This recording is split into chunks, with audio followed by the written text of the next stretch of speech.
امام علی نے فرمایا، اے شخص یاد رکھنا، ایک عمل ایسا ہے جس کو کرنے والا شخص ہزاروں سال دوزخ کی آگ میں جلے گا۔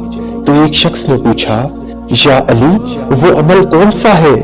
تو امام علی نے فرمایا، یاد رکھنا، میں نے اللہ کے رسول سے سنا کہ جو مرد کسی نامحرم عورت سے مذاق کرتا ہے تو اللہ اس کے ایک ایک لفظ کے بدلے اسے ہزار ہزار سال دوزخ کی آگ میں دھکیل دے گا۔ اور جو عورت کسی نامحرم مرد سے رابطہ رکھتی ہے، بات کرتی ہے، تو اللہ اس عورت کو بھی ایک ایک لفظ کے بدلے ہزار ہزار سال دوزخ کی آگ میں دھکیل دے گا۔